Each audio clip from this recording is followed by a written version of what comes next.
जज कैसे बने, ये सवाल भारत के लाखों छात्रों के मन में आता है, खासकर उन युवाओं के लिए जो न्याय, कानून और समाज में सम्मानजनक भूमिका निभाने का सपना देखते हैं। जज का पद सिर्फ एक नौकरी नहीं होता, बल्कि ये एक ऐसी जिम्मेदारी होती है जिसमें किसी व्यक्ति की आज़ादी, सम्मान, संपत्ति और कई बार उसका पूरा भविष्य निर्भर करता है। जज वो व्यक्ति होता है जो कानून के आधार पर निष्पक्ष निर्णय देता है और समाज में न्याय व्यवस्था को बनाए रखने में सबसे अहम भूमिका निभाता है। इसी कारण जज बनने का रास्ता आसान नहीं होता, लेकिन जो लोग इस रास्ते पर पूरे धैर्य, मेहनत और ईमानदारी के साथ चलते हैं, उनके लिए ये करियर अत्यंत सम्मानजनक और स्थिर बन जाता है। भारत में जज बनने के लिए सबसे आम और लोकप्रिय रास्ता न्यायिक सेवा परीक्षा होता है, जिसे जुडिशियल सर्विसेज एग्जाम कहा जाता है। ये परीक्षा राज्य सरकारों द्वारा आयोजित की जाती है और इसके जरिए सिविल जज या जुडिशियल मजिस्ट्रेट की नियुक्ति की जाती है। बहुत से लोग ये सोचते हैं कि जज बनने के लिए बहुत ऊंची पहचान या राजनीतिक संपर्क चाहिए, लेकिन सच्चाई ये है कि जज बनने का मुख्य आधार योग्यता, ज्ञान और परीक्षा में प्रदर्शन होता है। अगर कोई छात्र सही दिशा में तैयारी करे, तो सामान्य परिवार से आने वाला व्यक्ति भी जज बन सकता है। जज बनने की प्रक्रिया को समझने के लिए सबसे पहले ये जानना जरूरी है कि इसके लिए शैक्षणिक योग्यता क्या होती है। भारत में जज बनने के लिए आपके पास एलएलबी की डिग्री होना अनिवार्य है। ये एलएलबी 3 साल की भी हो सकती है और 5 साल की भी, लेकिन ये डिग्री किसी मान्यता प्राप्त विश्वविद्यालय या कॉलेज से होनी चाहिए और बार काउंसिल ऑफ इंडिया से मान्यता प्राप्त होनी चाहिए। बिना एलएलबी की डिग्री के कोई भी व्यक्ति जज नहीं बन सकता। एलएलबी के दौरान ही छात्र को संविधान, कानून, न्याय प्रणाली और अदालतों की प्रक्रिया की बुनियादी समझ मिलती है, जो आगे चलकर जज बनने की तैयारी की नींव बनती है। एलएलबी करने के बाद या कई राज्यों में एलएलबी के अंतिम वर्ष में भी छात्र न्यायिक सेवा परीक्षा के लिए आवेदन कर सकते हैं। हालांकि कुछ राज्यों में ये शर्त होती है कि उम्मीदवार के पास 1 या 2 साल की वकालत का अनुभव होना चाहिए, जबकि कई राज्यों में फ्रेश लॉ ग्रेजुएट्स को भी परीक्षा देने की अनुमति होती है। इसलिए जो छात्र जज बनने की योजना बना रहे हैं, उन्हें शुरुआत से ही ये देखना चाहिए कि वे किस राज्य की न्यायिक सेवा परीक्षा देना चाहते हैं और उस राज्य के नियम क्या हैं। अब बात करते हैं न्यायिक सेवा परीक्षा की संरचना की, क्योंकि यही वो हिस्सा है जिससे अधिकतर छात्र घबराते हैं। ये परीक्षा आमतौर पर 3 चरणों में होती है। पहला चरण प्रारंभिक परीक्षा होता है, जिसे प्रीलिम्स कहा जाता है। ये परीक्षा ऑब्जेक्टिव टाइप होती है, यानी इसमें बहुविकल्पीय प्रश्न पूछे जाते हैं। इसमें भारतीय संविधान, भारतीय दंड संहिता, दंड प्रक्रिया संहिता, सिविल प्रक्रिया संहिता, साक्ष्य अधिनियम और कभी-कभी सामान्य ज्ञान या करंट अफेयर्स से जुड़े प्रश्न भी होते हैं।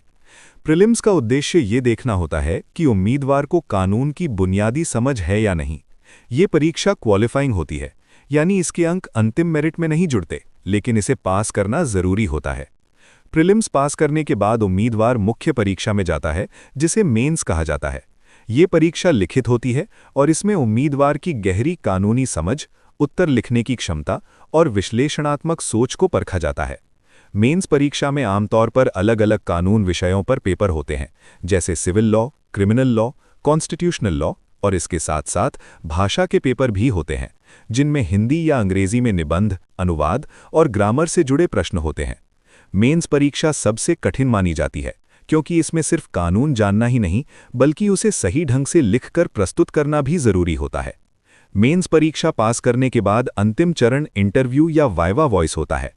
इस चरण में उम्मीदवार की पर्सनालिटी, आत्मविश्वास, नैतिक सोच, व्यवहार और निर्णय लेने की क्षमता को परखा जाता है।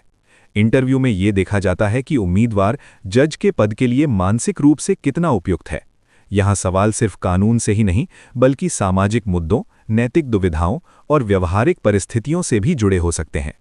इंटरव्यू का उद्देश्य ये सुनिश्चित करना होता है कि जो व्यक्ति जज बनेगा, वो निष्पक्ष, संतुलित और जिम्मेदार हो। इन तीनों चरणों को सफलतापूर्वक पास करने के बाद अंतिम मेरिट सूची तैयार की जाती है और चयनित उम्मीदवारों को प्रशिक्षण के लिए भेजा जाता है। प्रशिक्षण के दौरान उन्हें कोर्ट की कार्यप्रणाली, फैसले लिखने का तरीका, केस मैनेजमेंट और प्रशासनिक जिम्मेदारियों के बारे में सिखाया जाता है। इसके बाद उम्मीदवार को सिविल जज जूनियर डिवीजन या जुडिशियल मजिस्ट्रेट फर्स्ट क्लास के पद पर नियुक्त किया जाता है। अब बात करते हैं जज बनने में लगने वाले समय की। अगर कोई छात्र 12वीं के बाद 5 साल की एलएलबी करता है और फिर तुरंत न्यायिक सेवा परीक्षा की तैयारी शुरू करता है, तो उसे जज बनने में लगभग 7 से 9 साल का समय लग सकता है। वहीं अगर कोई छात्र पहले ग्रेजुएशन करता है, फिर 3 साल की एलएलबी करता है, तो ये समय और बढ़ सकता है।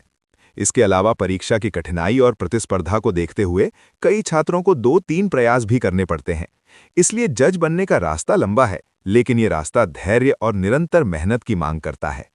जज बनने की तैयारी के दौरान क्या-क्या पढ़ना पड़ता है, ये सवाल भी बहुत महत्वपूर्ण है। मुख्य रूप से भारतीय संविधान, भारतीय दंड संहिता, दंड प्रक्रिया संहिता, सिविल प्रक्रिया संहिता और साक्ष्य अधिनियम सबसे महत्वपूर्ण विषय होते हैं। इसके अलावा contract act, transfer of property act, family law, limitation act और राज्य के स्थानीय कानून भी पढ़ने पड़ते हैं। इसके साथ साथ केस लॉ यानी सुप्रीम कोर्ट और हाई कोर्ट के महत्वपूर्ण फैसले भी पढ़ने होते हैं, क्योंकि जज बनने के बाद फैसले इन्हीं के आधार पर दिए जाते हैं।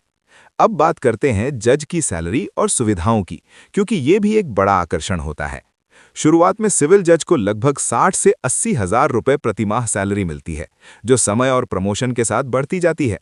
जिला जज के पद तक पहुंचने पर यह सैलरी 2 लाख रुपए प्रतिमाह तक भी हो सकती है। इसके अलावा सरकारी आवास, गाड़ी, सुरक्षा, मेडिकल सुविधाएं और पेंशन जैसी सुविधाएं भी मिलती हैं। लेकिन ये समझना जरूरी है कि जज की नौकरी सिर्फ पैसों के लिए नहीं होती, बल्कि ये जिम्मेदारी और अनुशासन का पद होता है। जज बनने के फायदे बहुत हैं, लेकिन इसके साथ चुनौतियां भी कम नहीं हैं। जज को हमेशा निष्पक्ष रहना होता है, चाहे मामला कितना भी दबाव वाला क्यों ना हो। कई बार सामाजिक, राजनीतिक या मीडिया का दबाव होता है, लेकिन जज को सिर्फ कानून और सबूतों के आधार पर फैसला देना होता है। ये मानसिक रूप से चुनौतीपूर्ण होता है और इसके लिए मजबूत चरित्र की जरूरत होती है। अंत में यही कहा जा सकता है कि जज बनना आसान नहीं है, लेकिन अगर आपके भीतर न्याय के प्रति सच्ची निष्ठा है, कानून को समझने की रुचि है और आप लंबे समय तक मेहनत करने के लिए तैयार हैं, तो ये करियर आपके लिए बेहद संतोषजनक हो सकता है। जज का पद आपको न सिर्फ सम्मान और स्थिरता देता है, बल्कि समाज में सही और गलत के बीच संतुलन बनाने का अवसर भी देता है।